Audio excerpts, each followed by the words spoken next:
피난처 있으니 환난을 당한 자 이리 오라. 땅들이며 땅에 파릇파릇 새싹이 돋는 그러한 시즌에 엘리엇이라고 하는 시인이 오늘 주보에도 제가 썼습니다만 4월은 잔인한 달이다. 왜 4월이 잔인한 달일까? 그 책에 이제 설명을 하고 있죠. 황무지라는 책에 인간이 여러 가지 고난과 역경 속에서 죄 가운데 허덕이는데 이 만물은 새롭게 어떤 꽃을 피고 생동력 있는 그러한 만물이 솟아나는, 그래서 참 대조해 보면 잔인하다. 인간의 삶이 너무너무 잔인하다. 그렇게 표현한 걸로 압니다. 이 근처에 그 리누드에 리빙 투게더라는 센터가 있습니다. 거기에는 연로하신 분들과 젊은 층들도 와서 취미 생활을 합니다. 붓글씨, 동양화도 이렇게 가르치고 또 팝송도 가르치고 또 댄싱 이런 것들을 배우는 그러한 센터입니다. 그러니 이 바쁜 복잡한 이 이민 생활에 참 사람들이 거기서 위안을 받는 거죠. 취미 생활을 우리가 필수라고 좀 봐야 되지 않을까 하는 생각을 많이 합니다. 사회나 가정에서 짊어졌던 짐들을 잠시 내려놓고 자기만의 시간을 갖는 게 얼마나 중요합니까? 한국의 주부들이 이제 애 낳고 가정 돌보고 늦음하게 좀 허탈한 그런 마음이 든다고 그러잖아요. 과연 나란 뭔가? 과연 내 삶을 살았는가? 그래서 자기의 삶을 살고 싶다고 하는 한국 주부들이 너무나 많이 있습니다. 이 자기를 찾고 취미 생활을 하고 자기만의 시간을 갖는다라고 하는 것은 삶의 에너지가 온다고 저는 믿습니다. 평생 돈 벌고 사회생활 하면서 가정 지키면서 애만 쓰다가 자기가 하고 싶은 일을 하면 얼마나 마음이 시원하고 참 신바람이 나겠습니까? 자기를 발견하는 그러한 방법이기도 합니다. 그러면요, 의사들이 이야기합니다. 자기 취미생활을 잘하고 자기를 발견하고 살면 호르몬이 왕성해진다고 합니다. 그럼 회춘한다고 하는 거예요. 그래서 검은 머리도 다시 나고, 그리고 이 오장육부도 아주 막 활성화되고 건강해지고, 한마디로 사는 맛이 난다고 하는 것이죠. 사는 맛이 난다는 게 뭡니까? 보람을 느끼는 것입니다. 자기 정체성을 발견하는 것입니다. 삶의 의미를 찾는 것입니다. 성도 여러분, 그래서 저는 우리 교회 성도님들께 그런 말씀을 드리고 싶습니다. 너무너무 바쁘시겠지만 그래도 조금씩 짬을 내서 자기가 하고 싶은 일을 하면 어떨까 하는 생각입니다. 여행도 좋고 1박 2일에도 좋잖아요.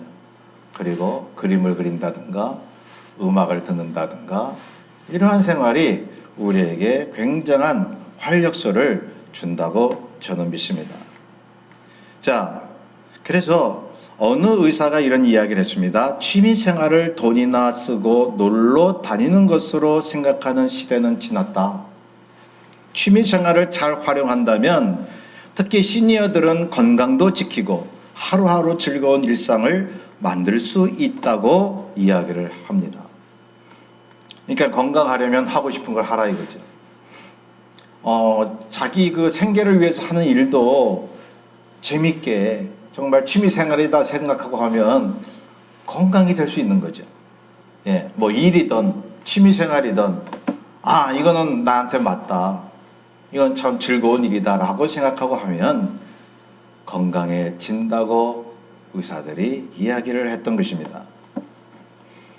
우리 교회도 한번 날짜 잡아서 어디 좀 갔다 올까 하는 생각입니다. 이 워싱턴주가 얼마나 참 좋은 장소입니까? 이렇게 자연이 아름답고 넓은 곳인데 우리가 그것을 제대로 활용을 하지 않는다면 참 안타까운 것이죠. 자, 우리 성경 본문으로 돌아가 보면 13절에 보면 내 아들아 꿀을 먹으라 이것이 좋으니라 송이 꿀을 먹으라 이것이 내 입에 다니라 라고 말씀하고 있습니다. 그래서 송이 꿀이라고 하는 것이 뭐냐 하면 다 아시겠지만 벌집에 있는 꿀을 이야기하는 것입니다. 여러분 성경에도 나오지만 그 세례 요한이 석청을 먹고 살았다고 그러잖아요. 메뚜기하고. 이 석청이라고 하는 것이 이 돌 사이에 나무 사이에 껴있는 벌이 모아놓은 꿀을 이야기하는 것입니다. 그래서 팔레스타인 땅에 가보면 이 바위 사이에 이 석청이 많았었습니다. 그래서 이스라엘 사람들은 그것을 즐겨 먹었습니다. 이 꿀에는 굉장한 영양분이 있다고 합니다. 비타민 B와 C와 미네랄이 가득하다고 하는 것입니다. 그리고 약으로도 먹었습니다. 하나님이 말씀합니다. 내 아들아 꿀을 먹어라. 달게 느껴지는 것을 먹으라는 의미인 것입니다. 그러니 여기 이 송이꿀이 단지 먹는 꿀을 의미하는 것일까요? 왜 이 꿀을 비유해서 성경은 말씀하고 있을까요? 본문 14절에 보면 그 꿀이란 하나님의 지혜의 말씀을 말씀한다고 기록하고 있습니다. 잠언서에 전도서나 잠언서 시편 일부분 보면 지혜 문학이라고 그러잖아요. 우리 삶에 있어서 지혜를 준다 이것이죠. 그래서 위로부터 오는 하나님의 말씀은 예언서에 대부분 나와 있고 예언서에도 지혜 문학적인 성격이 있어요. 그리고 본격적인 이 지혜 문학에서는요, 바로 우리 일상생활 속에서 나타내는 하나님의 말씀을 이야기합니다. 우리가 인간관계를 갖다 보면, 자연을 접하다 보면 거기에 삶의 지혜가 오잖아요. 전부 하나님의 말씀이라는 것입니다. 그러한 지혜가 하나님의 말씀이고 그 말씀을 날마다 대하는 사람은 꿀을 먹는 것과 같다고 이야기하고 계시는 것입니다. 그 지혜가 하나님이십니다. 이 지혜를 그래서 의인화하고 있어요. 그 지혜가 누구냐? 하나님이시라고 말씀합니다. 14절에 보면 지혜가, 즉 하나님의 말씀이 내 영혼의 이와 같은 줄 알라고 기록합니다. 여러분, 하나님의 말씀을 대할 때 정말 꿀같이 느껴집니까? 꿀을 먹으면 얼마나 달고 맛있습니까? 하나님의 말씀을 들을 때 항상 꿀같이 느껴지지 않는 분도 있을 것입니다. 왜냐하면 믿음과 마음의 상태에 따라 입맛이 쓰기도 하니까요. 때로 하나님 말씀을 들으면 부담이 올 때도 있나요? 예를 들면 회개하라라든가 심판이라든가 이 말씀을 들으면 싫어할 수도 있어요. 어떤 분은. 우리 교회는 다 골고루 들으시겠지만, 자, 우리가 하나님의 말씀을 들을 때에 참 나에게 와닿지 않는다고 하면 그 상황에 따라 입맛이 쓰기도 합니다. 꿀맛이 될 수는 없을 겁니다. 그런데 성경은 분명히 하나님의 말씀과 꿀의 관계를 강조하고 계십니다. 하나님의 말씀이 물론 쓰기도 합니다. 그런데 제대로 들으면 꿀같이 달다고 하나님이 말씀합니다. 에스겔서 3장의 그 9절에서 10절에 보면 하나님이 에스겔에게 이 말씀을 합니다. 인자야, 내게 주는 이 두루마리를 내 배에 넣으며 내 창자에 채우라 하시기에 내가 먹으니 그것이 내 입에서 달기가 꿀 같더라. 꿀같이 느껴졌어요. 에스겔이. 두루마리라고 하는 것은 스크롤, 즉 그 당시에는 파피루스에다가 글을 적어서 두루마리식으로 이렇게 말았지 않았습니까? 그러한 두루마리를, 하나님의 말씀을 내게 주니 내 입에 달기가 꿀 같더라. 무슨 말씀을 받았기에 에스겔이 꿀같이 느껴졌을까요? 네, 격려와 위로의 말씀이셨을까요? 뭐 세상의 복, 또 어떤 칭찬의 말씀을 들었을까요? 그런데 그 에스겔서 3장 9절에 10절에 그 앞부분을 보면 어떤 말씀을 주셨다고 나오고 있습니다. 과연 어떤 말씀을 들었기에 그토록 입에서 달았을까요? 우리가 생각하는 것과는 좀 반대입니다. 앞에 그 내용이 나오면 그 안에 두루마리 책이 있더라. 그가 그것을 내 앞에 펴시니 내 안팎에 그 안팎에 글이 있는데 그 위에 애가와 애곡과 재앙의 말이 기록되었더라. 에스겔 선지자가 꿀같이 먹은 말씀은 애가와 애곡과 심판에 관한 말씀이었습니다. 어떻게 그런 심판의 말씀이 꿀 같았을까요? 하나님께서 회개하라고 하는 말씀이었습니다. 저는 신앙성숙이라고 이야기할 때 여러 가지로 표현할 수 있죠. 신앙성숙은 이런 것이다 저런 것이다 라고 얘기하는데, 오늘 말씀에 의거해서 신앙성숙이란 이렇게 저는 결론을 내리고 싶습니다. 내가 듣기 좋은 말만 꿀같이 느껴지는 것이 아니라는 것입니다. 때로 듣기 싫어도 내 마음에 있는 죄를 들춰내는 그런 하나님의 말씀이라도 말이죠. 내 죄가 드러나는 그러한 하나님의 말씀이라도 심령의 고통 가운데서 그 말씀을 들을 때에 내 입에 송이꿀과 같이 달다고 고백할 수 있는 사람들, 신앙에 성숙된 사람들이에요. 저와 여러분은 그렇습니까? 그래야 합니다. 그래야 하나님의 말씀을 골고루 먹습니다. 요즘 제가 제 집사람이 차려주는 반찬을 먹는데 세러리 있죠. 양냄새 나고 맛 그렇게 없을 수가 없어요. 그런데 건강에 좋다고 하니까 먹는 거죠. 그래서 이제는 아주 달게 먹습니다. 건강에 좋다니까. 그러니까 소화도 잘 되고요. 아주 장 건강에 좋다는 걸 소록소록 느낍니다. 에스겔 선지자는 이스라엘에 대한 심판의 말씀을 듣고서도 내 입에 달기가 꿀 같더라라고 말씀합니다. 왜죠?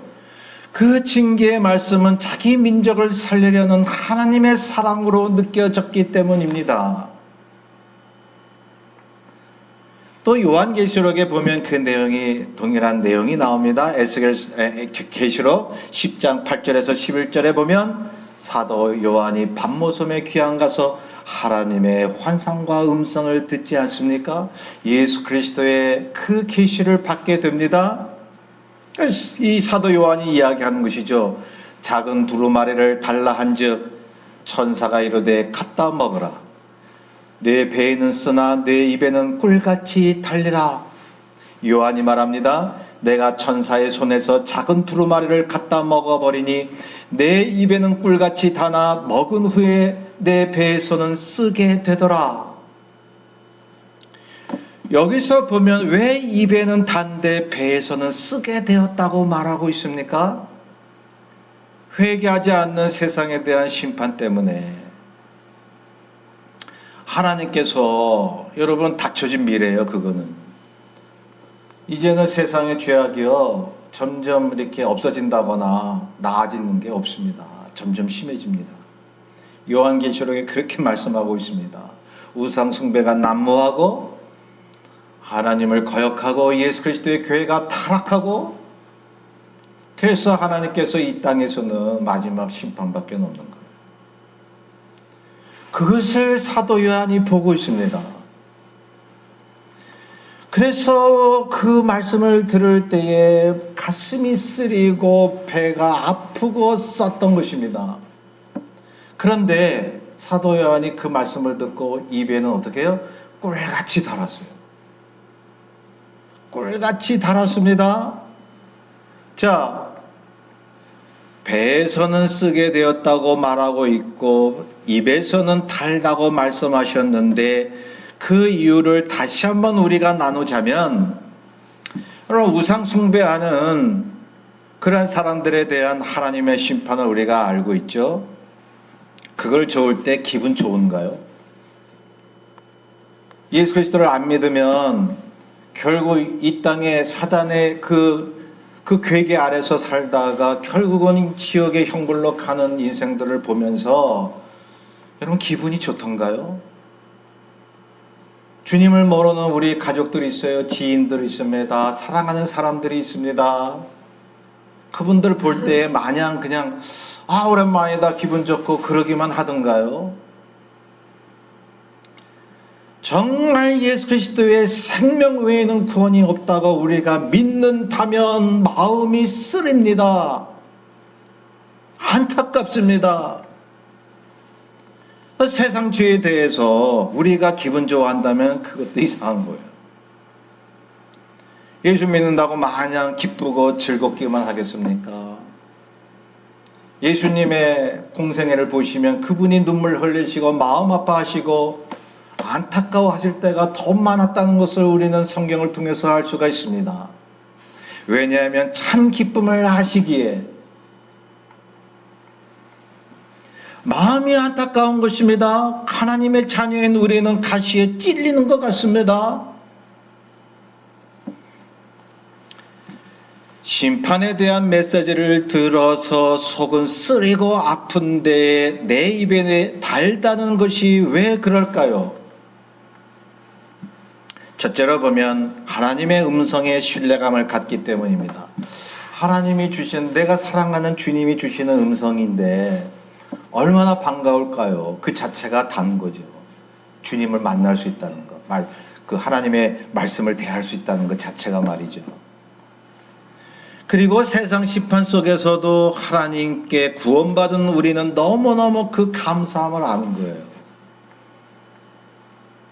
그리고 세상이 악할수록 하나님이 나에게 복음 전파자로 세우시고 할 일을 주시기 때문에 입맛에 단 거예요. 내가 하나님의 일을 하는 사람이야. 하나님이 나를 아시고 개인적으로 만나주시고 나에게 이런 말씀을 주셨어. 그래서 아주 꿀같이 단 거예요. 그런데 만약에 그것이 심판의 메시지였다면 속은 쓰린 겁니다. 그래서 하나님의 책망의 말씀을 들을 때에 배에서 쓰더라도 입에서는 단 것입니다. 내 죄를 들춰내실 때 가슴은 아프지만 그것을 들려줌으로써 나를 살리고자 하는, 주님 곁에 바싹 당기고자 하는 하나님의 사랑을 믿기에 내 입에 단 것입니다. 그래서 신앙인은요, 복음 전파하는 기쁨과 심판을 전해야 하는 쓴맛을 동시에 경험합니다. 나에게 하나님이 주시는 복과 고난을 동시에 경험합니다. 하늘의 능력과 세상의 억압을 동시에 맛보고 사는 것입니다. 이런 사실을 볼 때 하나님의 어떤 말씀을 들어도 하나님의 뜻이기에 우리의 입맛에 달게 느껴져야 하는 거 아닌가요? 그래서 본문에 나오는 송이꿀은 입맛에 달지만 뱃속에 쓰릴 때도 있는데, 그 뱃속에 쓰린 맛이 결국 하나님의 뜻대로 된다는 우리의 믿음이라면 어떤 경우든 우리를 살리시고 경각심을 갖게 하시며 기도하게 하시며 하나님의 채찍의 말씀으로 우리를 바로 세우자 하는 것이니 그 말씀이 우리의 입맛에 꿀맛이 되는 것입니다. 하물며 내 죄를 용서하시고 복을 주시고 함께 하신다 그러고 주님이 나를 사랑하신다는 말씀, 그런 말씀들이 얼마나 들을 때마다 꿀같이 느껴지겠습니까? 그래서 평생 하나님의 꿀을 먹는다는 것은 취미생활 그 이상이죠. 제가 서두 부분에 취미생활을 하면 건강하다고 말씀을 드렸지만 제가 말씀드리는 결론은 하나님의 말씀을 먹는 삶을 살라는 것입니다. 그것이 우리를 살리는 우리의 생명이라는 것입니다. 시편 19편 10절에 보면 하나님을 경외하는 도를 금 곧 많은 순금보다 더 사모할 것이며 꿀과 송이꿀보다 더 달도다라고 말씀합니다. 시편 119편 103절에 보면 주의 말씀의 맛이 내게 어찌 그리 단지요 내 입의 꿀보다 더 단아이다라고 말씀합니다. 잠언서 16장 24절에 보면 선한 말은 꿀송이 같아서 마음에 달고 뼈에 양약이 되느니라고 말씀합니다. 성경에요 꿀이라는 단어가 60번이 나옵니다. 그만큼 이 달콤한 꿀이 하나님 말씀과 같다고 강조하는 것입니다. 성경에 왜 가나안 땅을 젖과 꿀이 흐르는 땅이라고 했을까요? 이 히브리 백성이 40년 동안 힘들게 하나님의 도우심을 받았지만 사실 고생했죠. 그 사막에서 말이죠. 그래서 하나님이 우리에게 주시는 젖과 꿀이 흐르는 땅 거기만 가면 돼. 그래서 이겨낸 거 아닙니까? 결국 믿음이 없어서 사막에서 엎드려진 사람들이 있었지만 그 후대 사람들은 그 가나안 땅으로 들어갔던 것입니다. 그런데 가나안 땅 들어가 보니까 거기 지형을 보면요, 그 상황을 보면 그 남쪽 중반에서 남쪽 지역은요 황량합니다. 농사도 지을 수가 없어요. 돌밭입니다. 북쪽으로 올라갈수록 그 지중해성 기후 때문에 조금 농사를 지을 수는 있지만 그렇게 그들이 바랬던 비옥한 땅은 아니었습니다. 그런데다가 적들이 우글우글거리죠. 여기저기 우상이 많죠. 이 가나안 땅 들어갔어도 거기서 적들하고 싸웠던 거예요. 이 사망은 뭔 다른 점이 있습니까? 그런데 하나님께서 왜 그 땅을 젖과 꿀이 흐르는 땅이라고 하셨을까요? 그 의미는 그곳에 하나님의 말씀, 꿀 같은 하나님의 말씀으로 이스라엘을 통한 하나님의 나라를 세우겠다는 말씀입니다. 그래서 내가 병이 들어도 내가 열악한 환경에 있어도 말씀을 늘 상고하고 말씀을 묵상하는 사람은요 꿀 같은 삶을 사는 거예요. 결코 환경이 좋아서가 아닙니다. 오히려 하나님의 나라를 그분만을 바라보기 위해서 환경을 열악하게 하시는 주님을 아십니까? 이 세상의 꿀보다 더 단 하나님의 지혜와 말씀을 늘 먹고 살지 않으시렵니까? 송이 꿀 같다고 말씀하고 있습니다. 달콤한 것입니다. 영적으로 영양이 풍부한 하나님의 말씀. 먹으면 에너지가 솟는 것입니다. 건강해지는 것입니다. 영혼뿐만 아니라 우리의 육체도 말이죠. 그래서 꿀 같은 하나님의 말씀이 우리를 건강하게 하는 이유가 두 가지가 있는데요. 첫째로 영적인 이유가 뭐냐면 하나님의 말씀, 예수 그리스도의 말씀에 우리 죄를 사하시잖아요.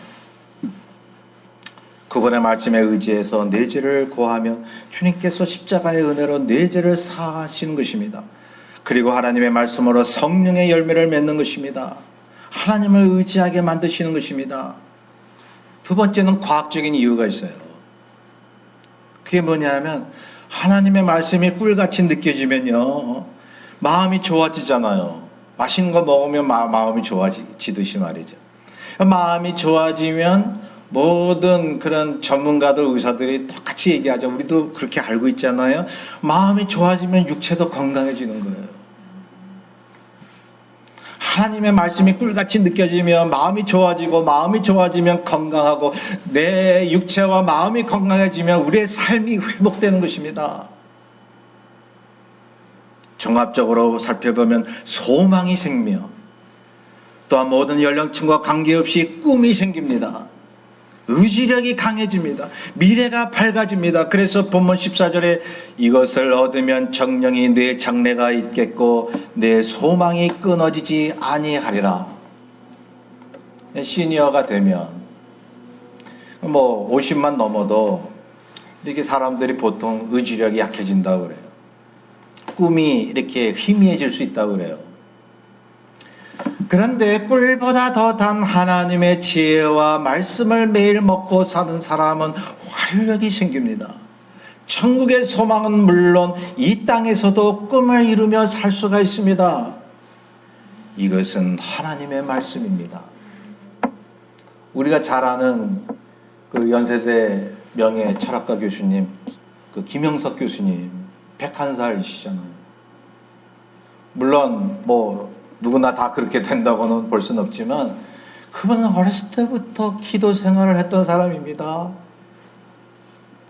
지금도 청명합니다. 강의하러 다니십니다. 예수 그리스도의 복음을 증거하고 다니십니다. 그분은 그렇게 간증했어요. 자기가 어렸을 때부터 그렇게 몸이 연약했는데 그래서 그 어머니가 너 20살까지만 살면 좋겠다. 얼마나 이 병약했던지. 그런데 예수 그리스도를 믿고 하나님 말씀을 사모하고 사니까 지금 100세가 넘었어요. 100세가. 하나님의 지혜와 말씀을 대하면 마치 연인들이 함께 있을 때 같이 달콤하지 않습니까? 주님의 말씀을 대하는 순간순간 그렇게 느껴지지 않나요? 생기가 솟아오르지 않나요? 아가서에 나오는 솔로몬 왕과 술람미 여인과 같이 말입니다. 그 두 사람의 사랑을 왜 성경에 기록을 했습니까? 하나님과 우리의 사랑을 보여주고 있는 것입니다. 떨어져서는 절대로 살 수 없는 그런 연인 관계에 우리도 연애하고 다 해보지 않았습니까? 그 연애할 때 얼마나 참 만나는 시간이 꿀 같습니까? 그 시간만큼은 어떤 걱정도 걱정으로 다가오지 않습니다. 하나님과의 만남이 이런 것입니다. 저는 40년 전 말씀드렸듯이 암세포가 등뒤로 다 퍼져서 죽는 날만 기다리고 있었죠. 키모테라피를 했기 때문에 머리 반 이상이 빠져갑니다. 그리고 손톱마다 흔들리고 아무것도 먹을 수가 없습니다. 그런데 나도 가질 수 없는 그 의지력이 내 안에서 솟구쳐 오는데 교회에 가고 싶은 그 시간만 막 기다리는 거예요. 막 옆 동네에서 어느 부흥회 한다 그러면 쫓아가고 새벽 기도, 또 금요 철야 기도에 뭐 또 주일 예배는 물론 수요 예배까지 뭐 목사님의 설교를 들을 때 목사님의 설교 참 잘한다 못한다 이런 생각이 없습니다. 목사님의 말씀을 듣는 한마디 한마디가 꿀 같았습니다. 그러니 한마디도 놓치고 싶지 않은 거예요. 목사님이 나오셔서 할렐루야 외치기만 해도 그 할렐루야 소리만 들어도 꿀 같은 거예요. 얼마나 주님이 사모됐던지, 얼마나 말씀이 그리웠던지 말이죠. 그 꿀 같은 말씀이 내 마음을 적셔오면서 제게 붙어 있었던 병마가 사라진 것입니다. 저 이런 체험을 했으니 제가 무슨 주님 앞에 뭐 어떤 문제가 와도 원망할 수 있는 자격이 있나? 조금도 없는 거예요. 덤으로 살잖아요, 저는. 하나님의 사랑은 정말 꿀 같은 것입니다. 근데요, 저와 여러분에게 이 말씀을 나누고 싶습니다. 문제가 닥쳐옵니다. 연인이 처음에는 알콩달콩 하다가 시간이 지나 그 사랑이 식어진다면 만나도 별 감정을 못 느끼는 거죠. 하나님과의 관계도 그럴 수 있다는 거죠. 처음에는 그 말씀이 꿀 같더니 이제는 맛을 못 느낀다면 이거야말로 영적으로 문제가 생긴 거 아니겠습니까? 이 입맛이 없어진 거예요. 어떤 말씀을 들어도 저거 계속 들어왔던 말씀이야. 그런 생각만 하게 되더라는 것이죠. 그래서 주님께서 계시록 2장 4절에 예배소 교회에 이런 말씀을 하시죠. 너를 책망할 것이 있나니 너의 처음 사랑을 버렸느니라. 나와 달콤했던 그 첫사랑을 찾으라고 주님께서 애절하게 말씀하고 있습니다. 사랑하는 성도 여러분, 우리 주님 처음 믿을 때 생각나잖아요. 그때 얼마나 하나님과의 관계가 뜨겁고 달았나요? 혹시 그 꿀 같은 입맛을 잃어버린 경우는 없으셨습니까? 그래서 제가 이 말씀을 통해서 강조하는 부분이 그것입니다. 다시 입맛을 찾아야 합니다. 입맛을 잃어버리면요, 하나님의 말씀에 대한 입맛을 잃어버리면요, 언제 회복이 될까요? 참 그 회복할 수 있는 때가 계속 지연되는 분들이 있으니까요. 뱃속이 쓰려도 맛있게 하나님의 말씀을 먹을 수 있다면 이것이 크리스천이 사는 이유고 목적이라고 저는 믿고 있습니다. 그래서 꿀맛을 잃어버리지 않는 신앙인이면 좋겠습니다. 흔히 하는 말이 있는데요. 그것이 뭐냐 하면, 이 신학생들이 있잖아요. 그래서 신학교 들어갈 정도면 얼마나 사명감에 불타서 신학대학을 가겠습니까? 그래서 이 마음이 막 불타오르면서 신학대학에 딱 입학을 하던데요. 그 1학년 때는 부흥사예요. 완전히 다 부흥사인데 2학년이 되고 3학년이 되고 4학년이 되면서 신앙이 식어갑니다. 전부 학생들이 그런 거 아닙니다. 그 소수만 어쩌다 그런 학생들이 있다는 것이죠. 졸업할 때는 무신론자가 됩니다. 그 당시에 우리 학생들이 하는 말이에요. 정신 차리자 하는 뜻에서 이 말을 했습니다. 성도님들도 성경 공부를 하고 그동안 교회를 다니면서 말씀을 듣는데 머리로는 아는 것이 많지만은 점점 말씀에 대한 신비감을 잃어버린다면, 성도 여러분, 우리는 예수 그리스도를 믿는 하나님의 자녀들입니다. 세상 살면서 육신을 벗을 때까지 무엇이 소망이겠습니까?